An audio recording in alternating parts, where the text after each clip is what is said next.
What is your equivalent of getting the reps in to improve your taste? The intuition that doing something less ambitious will be easier in some probabilistic sense, more likely to succeed.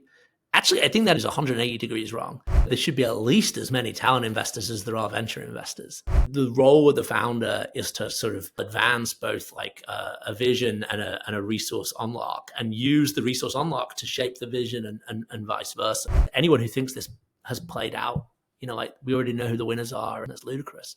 Your ability to identify and support and nudge those individuals in a positive direction could be a really important lever for building the world you want to see. This is Audience of One, and I'm your host, Spencer Kier. My guest today is Matt Clifford. Matt is a co-founder of Entrepreneur First and leads their AI efforts, as well as a chair of ARIA, the UK's advanced research and invention agency. We talk about EF, talent investing, ambition, why we don't have more Thiel Fellowships, his new focus on AI, and AI safety concerns. Please enjoy. You're about 13 or 14 years 13. Into EF. I think that's incredible. In looking back, what specific hypotheses do you feel like you validated or invalidated about EF?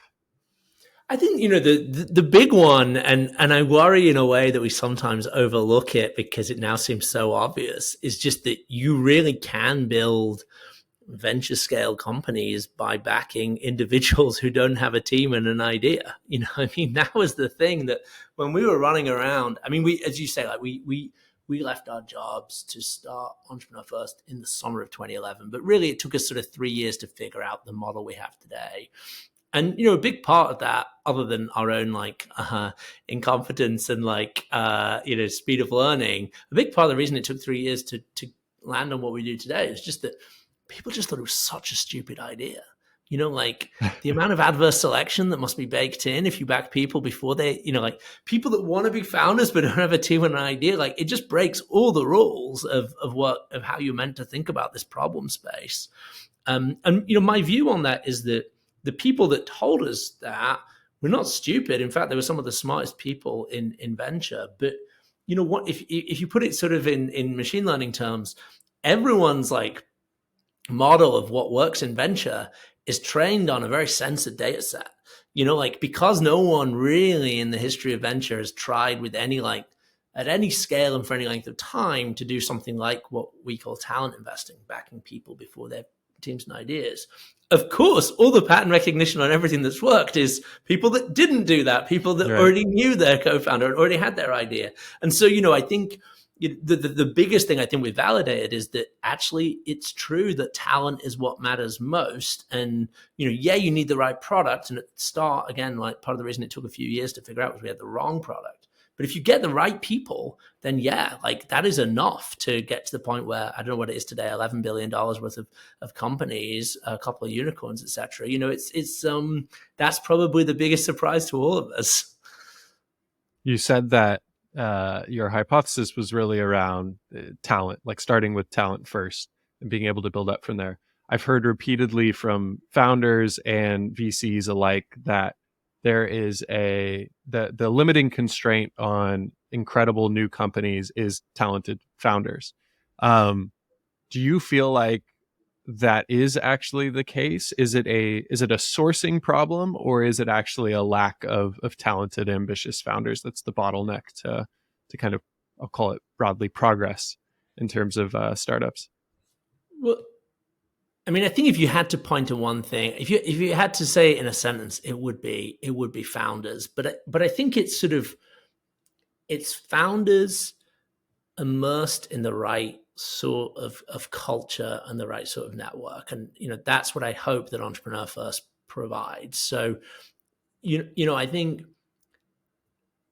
one of another hypothesis that I feel we've validated is that founders aren't that different.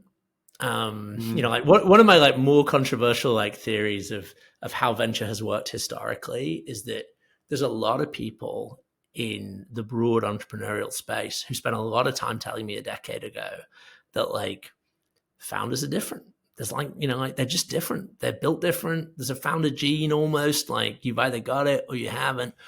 And to me, particularly now, but I think there's a lot of evidence outside Entrepreneur First this is true. This is definitely wrong. The thing, and you sort of see this, like you ask venture capitalists, like, what do you look for in great founders? And they say stuff that if you were to ask like great executive recruiters what they look for in great executives, they would say the same things. Like, it's actually pretty hard for people to point out things that are that weird about founders. But I think part of the reason that it's a popular thing to say is that in many ways, being a founder is such a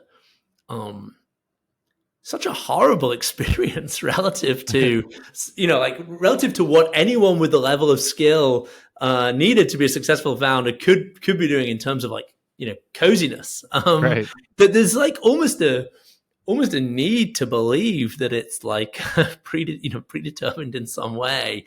It's almost like a guild-like mentality to limit supply. In saying that, and so like, sorry, this is a long answer to your question, but you said, this like, is great. What is the bottleneck? I think the bottleneck is sort of it's not talent per se. Like, the talent's out there. It's talent that is sufficiently connected into a culture that says entrepreneurship is not only fine, it's not only good, but it's actually the best thing you can do. It's the most valuable thing you can do. Like, there's many, like, in a way, I feel like the success of Silicon Valley is overdetermined, but one of the reasons that it is still successful, so successful today, and that it resisted all the sort of like potential unraveling of its network effects during the pandemic, is that it remains the one place in the world where you don't have to justify why you're starting a company to people. It's the obvious thing to do. It's not just an okay thing to do, it's the obvious thing to do. It's very suspicious to want to go work at Goldman Sachs in Silicon Valley. That's not the case in London. It's not the case in Singapore, et cetera, et cetera. And so I think the scarcity is like talent meets culture. And, in a nutshell, one of the things that we've tried to do with Entrepreneur First is sort of create bubbles of that culture in places that otherwise don't have it. And so if I'm reading you correctly, self-belief or kind of this reality distortion field is the limiting constraint, but you believe to some degree you can cultivate that through culture? I don't know if it's self-belief even. I mean, I think like clearly it's like correlated, but it's more the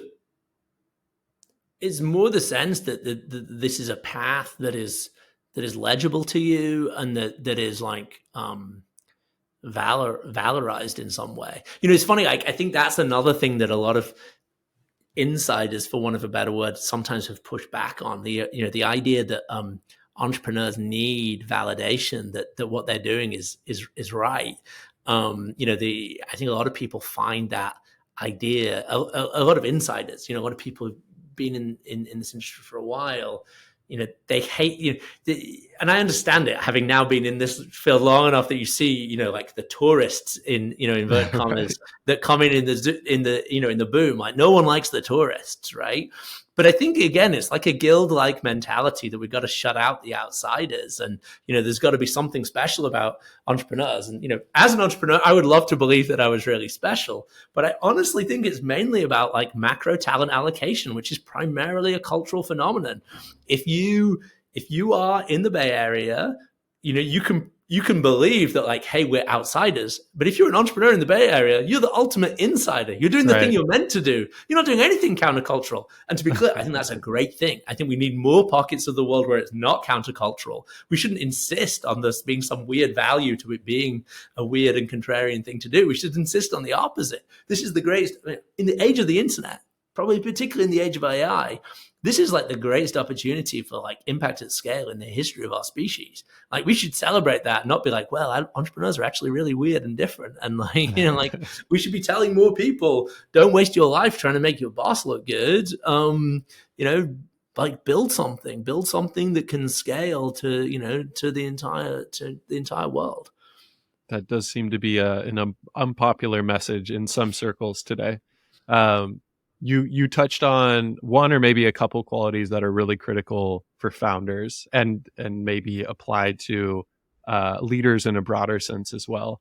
What are the other qualities after a decade plus and viewing thousands of prospective or wannabe founders as well as accomplished founders?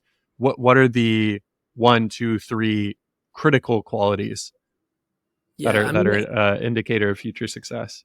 I mean, I always think my answer to this is really boring, for the reasons that I sort of described, which is that I do think that effectiveness in a founder is a really good predictor of success. But effectiveness is sort of what we look for in nearly every elite field of human activity. And so, I kind of feel it's always a cop out when I say we like founders who are really determined, who are really smart, and it's like, oh, well, no kidding. But it is true. I think like what if I were to say like at the margin, like what is like more important in a founder than in like an executive of an established company. I think this idea that others have talked about of sort of real, I think it's probably a Paul Graham idea originally, this like relentless resourcefulness. That is, I think, a really powerful framing of a real of something very true, which is I think probably the single biggest between being a founder and being an executive of an established company, of a big company, is this idea that as a founder, whatever your like long-term goal, whatever your North Star is, your short-term goal is almost always just trying to unlock more resource to get towards that goal. Now, okay, you could frame being an executive in a big company as being about that, but actually, usually the scale of the unlock relative to what you have today is not going to be that large. Whereas as a founder, at least at the beginning, you're creating something out of nothing. So the initial unlock is like infinite as expressed as a fraction, right?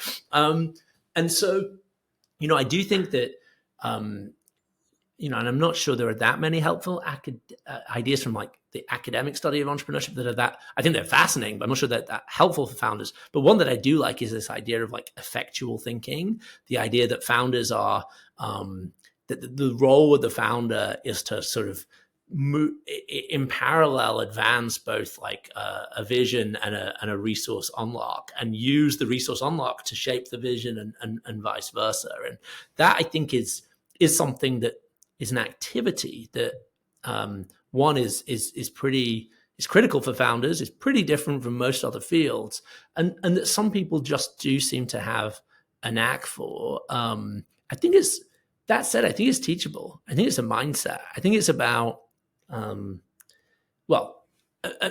the piece of advice I give most commonly to founders outside the US, where like there's a lot more cultural sort of suspicion of ambition, is that there's a very common thing that happens everywhere else in the world, where you talk to people and they're clearly very ambitious, and then you ask them about their ideas and they seem weirdly less ambitious than the founder seemed in the abstract. And you say like, oh, shouldn't you gently, like, couldn't you think bigger? Could you add a few zeros to the end of these, numbers? And you fairly rapidly arrive usually at this crux, which is that they think that they need to increase their odds of success by lowering their ambition. And there's lots to unpack there, which I won't unpack about, like, why they think they need to increase their odds of success and all these things. But the interesting thing, the bit I want to talk about with reference to your question, is the intuition that doing something less ambitious will be easier in some probabilistic sense, more likely to succeed. Actually, I think that intuition is 180 degrees wrong. Like, if you think about what is your job as a founder, really it's to unlock resources in pursuit of a vision. Well, guess what? Like, all the resources you want to unlock are attracted to ambition. Like, you want to raise capital from investors, they only make money if you do something really big. They're attracted to ambition. You want to hire people whose opportunity cost includes potentially becoming a founder? Guess what? You better be doing something really, really big. Otherwise, there's just no way that's going to pay off for them. And so I think, like, one thing Silicon Valley is good at is, like, not necessarily in an explicit sense, but implicitly just internalizing that idea that actually ambition makes things easier, not harder. And so, like, coming back to the question, like, I do think that your ability to sort of internalize that a compelling way to tell your story is the ultimate unlock, and being able to tell that story is something that is probably, yes, teachable, but when you see it in a founder, it's very, that's when you get excited. I think you alluded to this a few moments ago, but do you believe that ambition is teachable? And I would maybe distinguish between kind of holistically teachable, like going from 0 to 1 versus maybe on the margin, which is what you're describing here. Is you have a vision for a company that could maybe be $100 million versus think about something that could be $10 billion. Is kind of wholesale ambition something that's teachable, and if so, how? I'm not sure that you can teach someone who's unambitious to be ambitious, but you can teach someone who is ambitious that they maybe, if they change the context of how they calibrate ambition, the number, whatever, like the measure, and it doesn't have to be dollars, but the measure of impact, could be like several orders of magnitude bigger. Honestly, I think one of the great things that Sam Altman has done for the world in the last few years is just teach people that you can always think bigger. I think this recent thing with the headline number of $7 trillion raise, it's just such a great object lesson in teaching ambition. Now, again, like, I'm not saying that everyone should go out and raise $7 trillion, obviously, but I think it helps show that whatever it means for you to be like very ambitious, somewhat ambitious, like if you're very ambitious, you need to understand what that could mean. Like, like we're now playing in a world where that could mean going out to raise $7 trillion to build, like a civilization changing technology. That is an option that is, there is an existence proof that is on the table. And that should change what you think it means to be ambitious. And I think often one of the most valuable things you can do for an entrepreneur is literally just having a conversation like this one. It's not that they're wrong that they're ambitious. It's that they're sort of like thinking in too small a context about what that means. To look at the flip side of this conversation we've been having about kind of pro or important qualities for a founder to have, are there any immediate anti-signals that you found in prospective founders that you would say, no, I don't see you succeeding here? I think the kind of obvious one, and again, I'm sorry because you'll have heard it so many times before, but like the obvious one is failure to learn. It's and there's so many different ways into this, but I think clearly it's true that stubbornness is extremely important in a founder. And when I say failure to learn, I don't mean that like people like smart, wise people who should know tell you that you're wrong, and so you update and realize you're wrong. I mean, clearly that would not be a helpful trait in a founder. But like as a founder, you should be, one way of thinking about what you're doing is you're just running a sort of constant real-time experiment where everything you believe about the world, both what it is and what it should be, is being tested, and you're getting a stream of data that tells you has some signal in it. And if you can't update in response to that signal, you're really going to struggle, however smart you are, however determined you are, all these things. And, I think one way, I think I can't remember. It's been so hard to remember which of the many sort of psychology studies of the last few decades have failed to replicate. And so I'm always hesitant to use any examples. I think growth mindset has turned out not to be very replicable. But one thing I like just at the level of like an intuition pump about growth mindset is the idea of, nothing like woo about it, more just the like, do you process failure as like, as a learning opportunity or not? Like, do you see it as something that that means you are wrong and bad and, like a failure? Or do you process it as like a signal that allows you to update in some way and change your plan? Now, again, like I'm not making any claim about growth mindset, the idea, right, but I like that framing as like, just do you have do you have what it takes to take often a lot of negative signal and actually it guide you in a better direction? When you started EF, you had this intuition or this hypothesis that we could have another model within startups or adjacent to venture capital where we invested in people directly.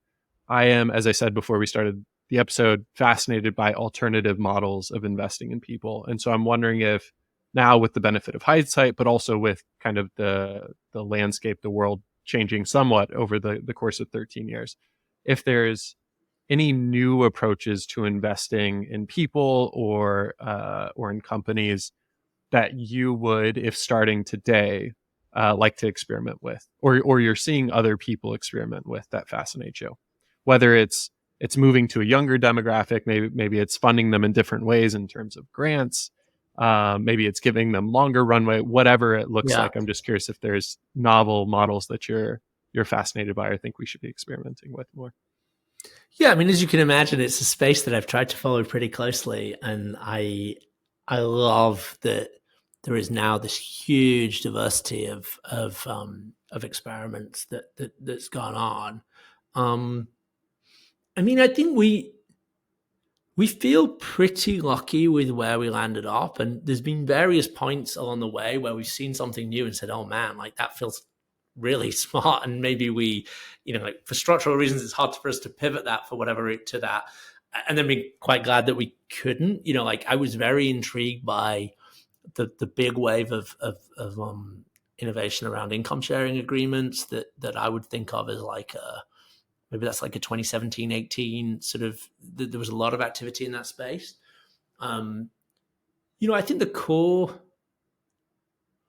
challenge for any talent investing model, as it is probably in most venture, is adverse selection. Like, you just, if your goal is to make money, your challenge in any of these things is that you attract the people that need you, and the people that need you are not the ones that you want. And it seems like the income sharing agreement sort of space broadly suffered from that a lot. I think we've been fortunate at EF that I think because we were so terrified of adverse selection from the beginning, we've done a lot to try and figure out how we like protect ourselves against that at every stage, both like how we find people and how we build relationships with them and how we select and how we invest.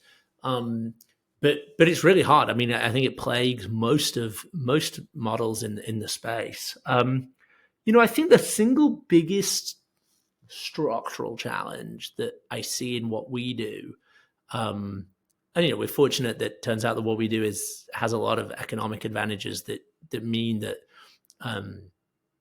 it's not like a macro problem for us. But if I had to like leave EF and start something in the space, but I obviously wouldn't want to compete with EF. The space I would explore that EF is not good for is the sort of longer term bets. So we focus largely on first time founders, either right at the beginning of their career. So we take a lot of people who are straight out of school, straight out of university, or people who are like 5-ish years into a career. So I would call both those groups early career. And the thing that happens is that we fund them. We think they're great. We're really excited about them. Their companies fail, and then they start another company later, and it's great. And now we're lucky that actually, because of some of the things that we do and the relationships we build, we've actually been fortunate to fund a bunch of people more than once, and often their second companies look really great. So, but I think I'm less talking about this case where someone fails and then they take a month off and then they start again. Like I think EF is pretty good at covering that use case. I'm talking more about you spot someone when they're 18 years old and you think you can like provide them a community and a set of resources and a sort of like hopefully just something valuable, but that it's like you're not trying to capture, like your value capture mechanism isn't the company they start when they're 18. It's something that extends a lot longer. That I think is we're not good at capturing that, and I think it's probably for new talent investors, which is what we call the people that join us. I think this can be a frustration. You feel like you've done the bit you're meant to do, which is spot potential, but then you have no way of actually making that work in our model. And I'm not sure whether there is a really good private sector for-profit way to capture value in that model. in ways that aren't exploitative or that don't suffer from adverse selection. One of the things I've thought a little bit about in the past is like, this is sort of feels like something a government could do. Like you're kind of describing a fiscal system. You have a bunch of upfront, but like in reverse. Like normally in a fiscal system, people, the sort of cliche narrative is people pay in their whole life and then draw out at the end when they need it. Like I think there's a case that a government can capture the benefit of funding a bunch of people to have a lot of freedom at point where they otherwise wouldn't, and then they capture the benefit through those people doing something valuable. I think it's hard to do as an investor, and probably maybe even wrong to do as an investor. I look at things like outside the government. I mean, no government that I know of does this, but it's often like interesting to me. Like if you have an income sharing agreement with some upfront payout, like it's a little bit like features of a state. I'm a big fan of what Tyler Cowen's done with emergent ventures, and I think when I talked to him about it, like one thing I'm really struck by is that the structure he has where he's not an investor is actually one of the reasons that it works. And, I think, it's funny, you line up all these things like, adverse selection is a big challenge of all talent models.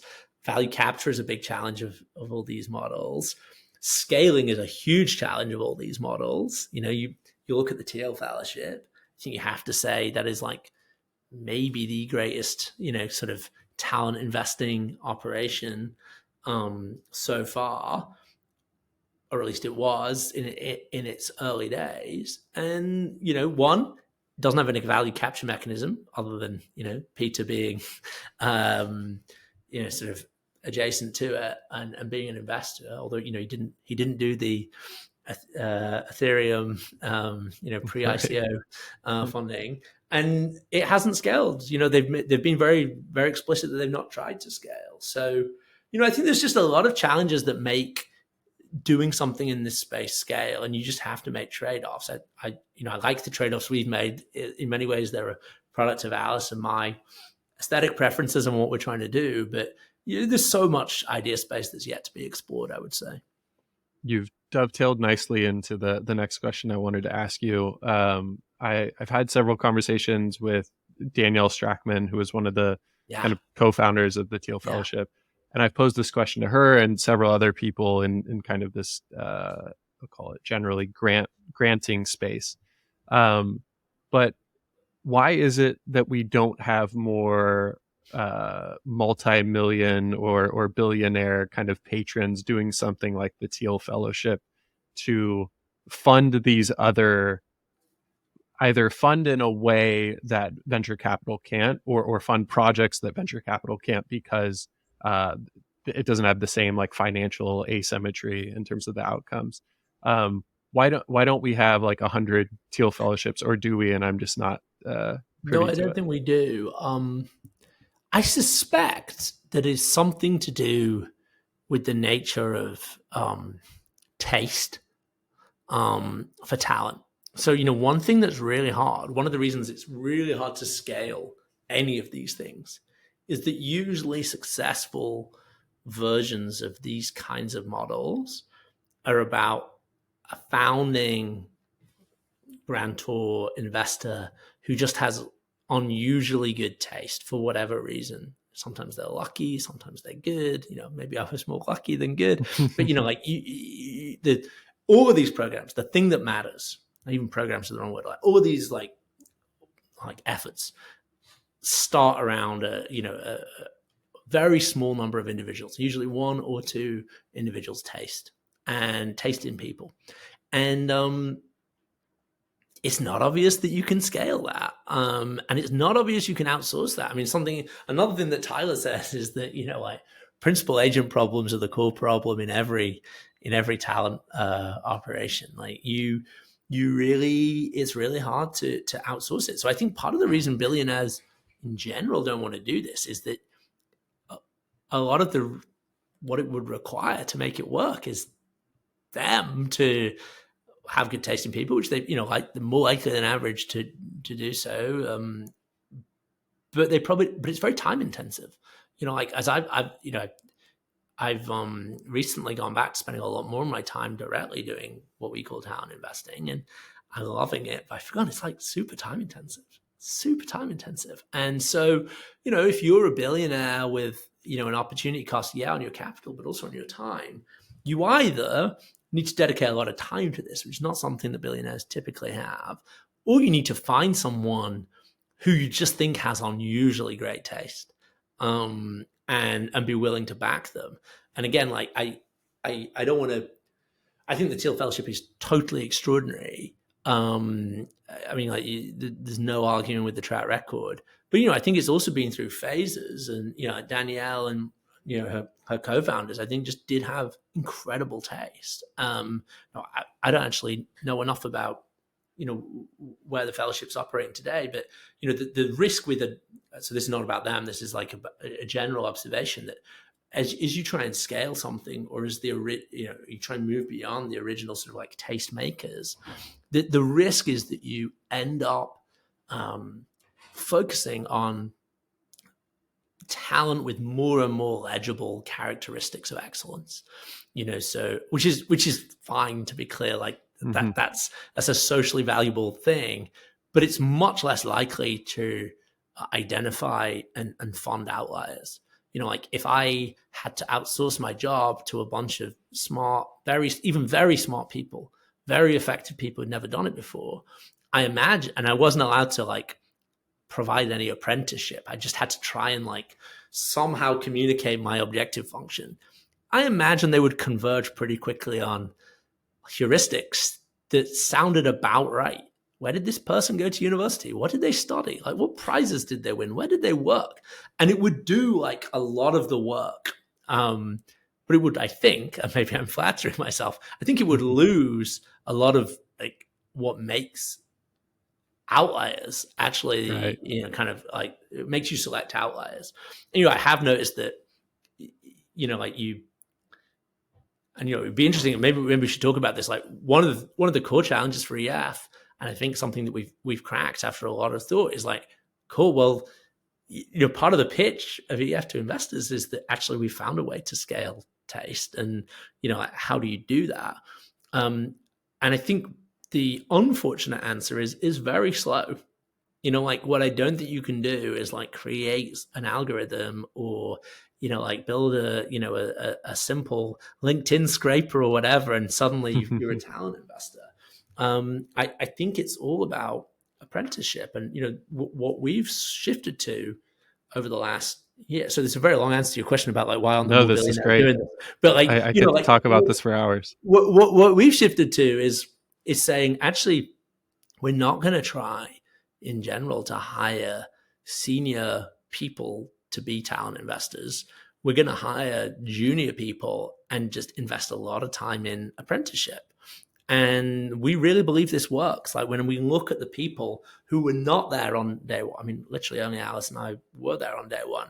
Look at the people who are not there on day one, but whose track record at EF is really great.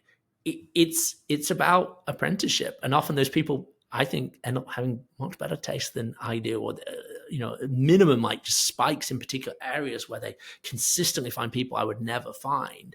And although I don't think that they can, what I think none of us have been able to do is like extract that into like a format that you can hand over as a textbook.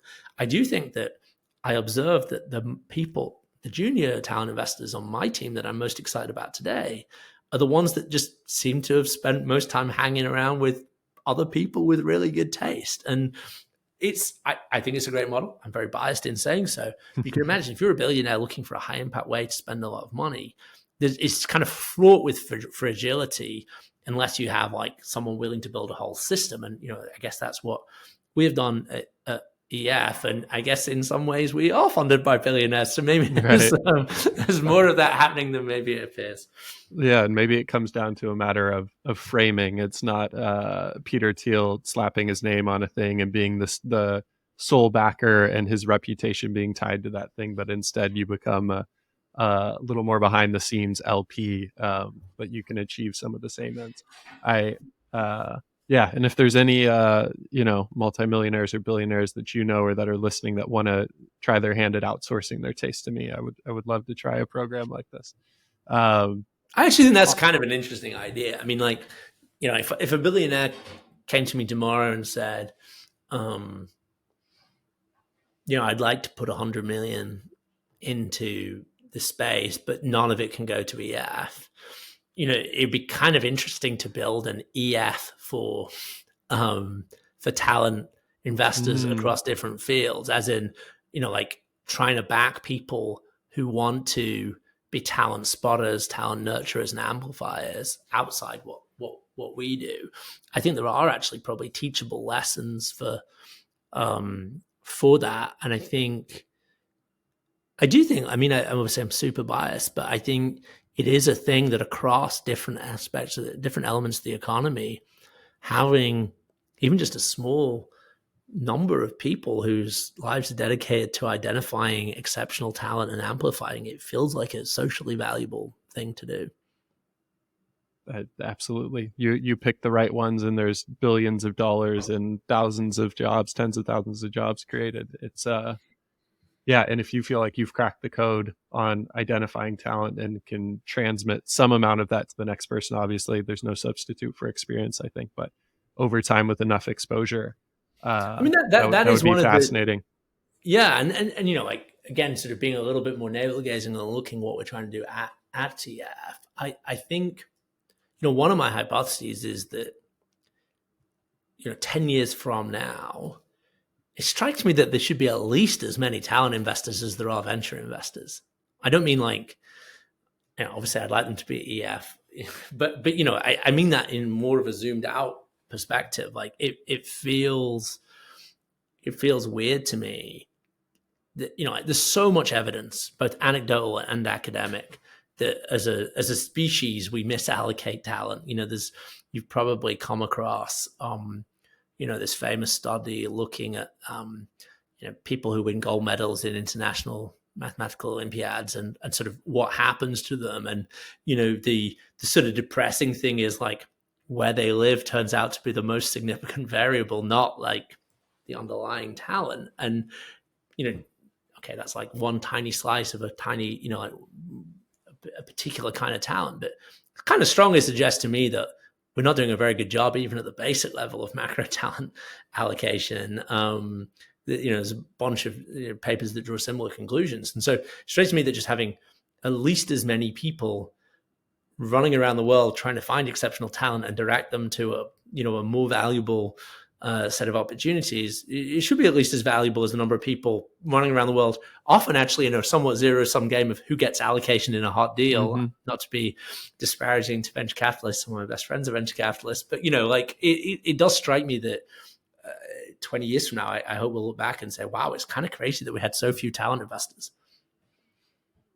What's your best guess about why that is? And I 100% agree. I've for a while now thought that the ability to identify talent in some contexts, venture capital being one of those, or identifying founders and startups more broadly, the ability to identify talent is actually more important than being talented itself. Because you can scale if you give me $100 billion and I have the ability to allocate that over tens or hundreds of founders, now I've significantly amplified my impact. So why is it that you don't think we have more talent scout programs or an emphasis on that? I think it's probably a business model question. There's lots of things I'm really proud of about what we've built at EF, but I think in a way the most important thing is the business model innovation. We had to invent a kind of funding instrument that allowed you to lay out roughly a third of what EF spends every year. We give as this sort of stipend before a company exists, and like how do you create a value capture moment around that justifies the outlay. I hope that 20 years from now, when there are lots of talent investors in the world relative to today, and someone writes the history of it, maybe they'll say that that business model innovation was an important moment because it took something from being socially valuable but with little incentive to do into something with a lot of incentive to do. And I already said my critique of like, why is there no like longer term, talent investing that says like over a career, I want to bet on this person, is a business model failure. Like there's just no value capture mechanism. And I think the same was true even of the thing that we do. And, I think it's taken, probably because I'm truly terrible at marketing, and I think Alice would say it's not her DNA either. I think even though actually EF has made a lot of our early investors a lot of money, and I think the evidence that the model works is pretty clear at this stage. I think it's still not widely appreciated that that's true, and I hope. Like it's quite nice to be able to do this without too much competition. But I kind of hope that from a social value perspective, that as it becomes more and more obvious that this works, that we'll have more that we'll have more people try and do things like it. Yeah, I think maybe as competitive advantages in the current model melt away, then you have to either move upstream or develop better competitive advantages in the existing game you're playing. And I think there'll be flavors of it. I think EF is a generalist, and hopefully, both the brand and the track record and things mean that there's a sustainable advantage there. Obviously, I would say that, but I also think there will be other ways that I think people will create other value capture mechanisms. People will apply this to other fields that are not building technology companies. Clearly, I don't want to take, obviously it's like ludicrous to take too much credit for this. Clearly there are models that have figured out, like the venture capital scout model is a version of this. It's just that it's less systematic version, I would guess, and often seen as a stepping stone to becoming a VC. Whereas, my aspiration is that being a talent investor is the final goal. Yeah. You announced recently that you are assuming a new role within EF focused on AI, and you're handing over the reins to Alice.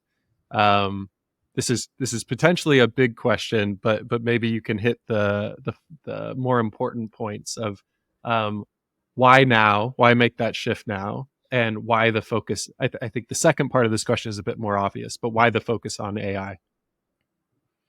Yeah, I think the why now is really driven by, for me, the two questions are connected. So, we've been very lucky at Entrepreneur First to be investing in AI companies for a decade now. And, we were lucky to be investing in talent that was interested in, machine learning, literally as the sort of first wave of the deep learning revolution sort of hit in 2012, 13.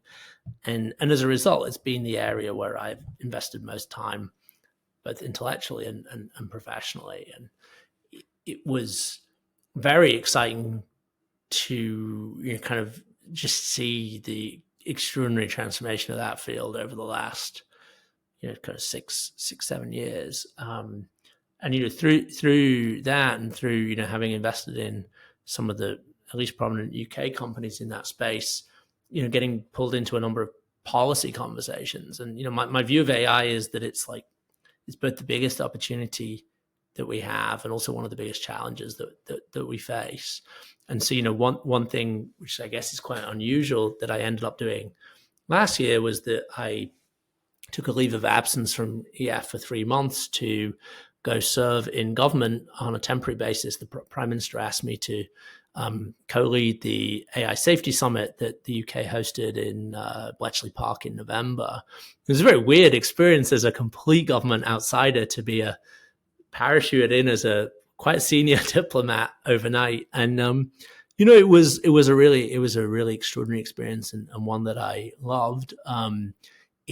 It both made me realize that the time is now, that this is a technology that is sort of rapidly gonna, I guess it's kind of weird because I'm guessing most people listen to this are somewhat plugged into tech, and so for them it's well, kind of obvious. But one of the striking things to me was speaking to policymakers around the world, and I was lucky to fly all over the world to do this, including to Beijing and other places, and just realizing that we haven't seen anything yet Like most of the world is only just waking up to this technology. And, I came out of that experience really feeling like at least the next couple of years are going to be a window of time where some generationally important companies get built in this space.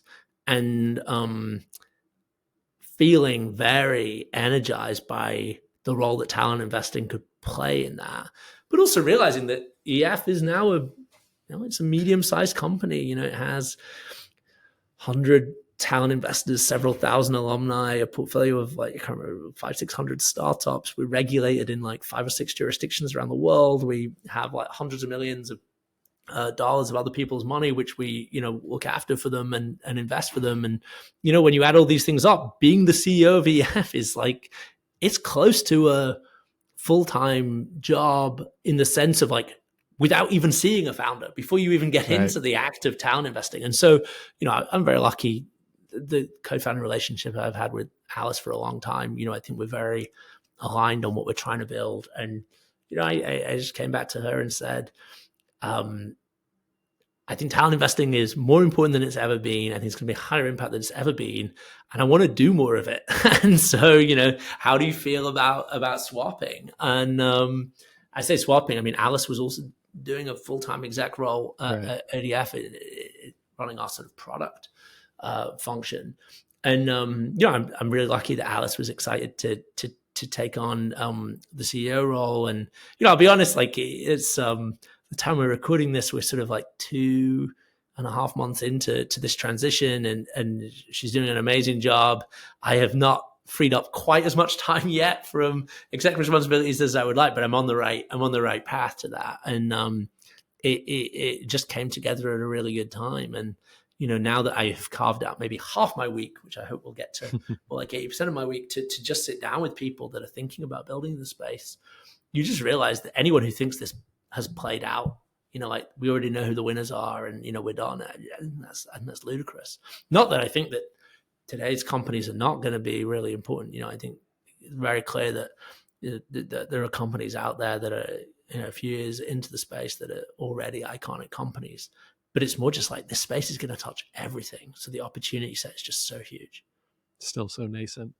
You touched on this a bit, but you're one of the few people, at least that I'm aware of, that is at the intersection of or has gotten exposure to both the private and public side of AI as an innovation. You are obviously running EF, and then you just touched on how you were active in policy and helping shape policy and conversations around it. I'll put this very bluntly, is AI safety kind of futile as an endeavor, given that the comparative speed of bureaucracy and tech, the private and public interests on the private side, obviously financial, and public, there's geopolitical considerations like the US versus China, and that at the end of the day, we won't know what AI will lead to in the same way that we didn't know what the internet led to. So bundling this all up, how should we be thinking about AI safety or regulation? Yeah, I mean, well, so you sort of you got to my answer right in the last bit. I think there are certain visions of AI safety that are non-starters. Like, if you think there's going to be a single world government that like is able to monopolize the production of AI, I don't think this is gonna. I don't think there is a viable future for that. And frankly, I'm not sure there's even a desirable future. Well, I'll be strong with that. That is not a desirable future. Yeah. I think one of the challenges of this space is that the number of, again, I want to be clear, like the opportunity is enormous. And, I say, I always tell people like the greatest thing that happened in the history of our species was the Industrial Revolution. And it had a lot of negative consequences, but I don't see how you can look at it and on net say, thank God that happened. AI has the opportunity to be, like at least the same order of positivity for humanity, but it also takes some of those negatives that we experienced from the Industrial Revolution and potentially amplifies them in ways that are like genuinely worrying and dangerous. And again, like I've never been an advocate of like a pause. I didn't think that was either desirable or possible. But I think one of the reasons I'm emphasizing this is that if you look at what I would call the threat models, if you look at like the ways in which we might legitimately worry about unsafe AI, they're not only diverse, but they're in tension with one another. Like there are some really serious, credible people that know a lot about both AI and call it like traditional like bio risk, that think not GPT-4, but like it's completely conceivable that GPT-5 or 6 or 7 or whatever could give like really destructive powers to a lot of to anyone that's able to access a sort of unfiltered version of it. So if you think that's the dominant threat model, that makes you worried about open source. That makes you say like, well, this is like irreversible proliferation of extraordinary power. And then that makes you, like, people that think that start to think about like, what are the both technical and legislative and other mechanisms you have to restrict open source. On the other hand, I totally empathize with the idea that like one of the biggest risks that AI brings is massive concentration of power. Right. Like in the most positive scenarios, positive for the technology, I mean, this is a technology that just allows you to accumulate influence measured on multiple dimensions, financial, social, political, in ways that like no other technology. It feels like the best antidote to that is open source. Like, it feels like we should want, and again, like it's a bit of a paradox. I just think anyone who has I'm really suspicious, not suspicious of them, but I'm very skeptical of any point of view that is too wedded to a particular threat model and therefore a particular answer. And so, I'm a bit biased because I did play a reasonably big role in its creation, but I do think the UK AI Safety Institute is an interesting model in that it's not a regulator, it's not a legislator, it's a government-funded, government-backed, well, it's part of government, but it is a research organization that is trying to put some of these questions on an empirical footing. I do not believe in the model of regulation where a bunch of politicians sit in a room trying to imagine everything that could go wrong and then say it's not allowed to happen. I'm not going to point at any jurisdiction, but there are some jurisdictions that make legislation like that. I think we need to put this on an empirical footing. And, one thing that I think, although I think it's recognized somewhat, I think one thing that OpenAI deserve credit for is the idea of, sort of incremental safety through iterative deployment. The idea that actually this was a controversial idea not that long ago, but the idea that actually by putting out into the world things that have recently become possible, you get to like actually refine your view of like what the threat models are, and that allows you to incrementally make things safer by responding to that. And we need that. Like this should be. I do not think it's been helpful or productive for AI safety to be primarily a field where people exchange thought experiments.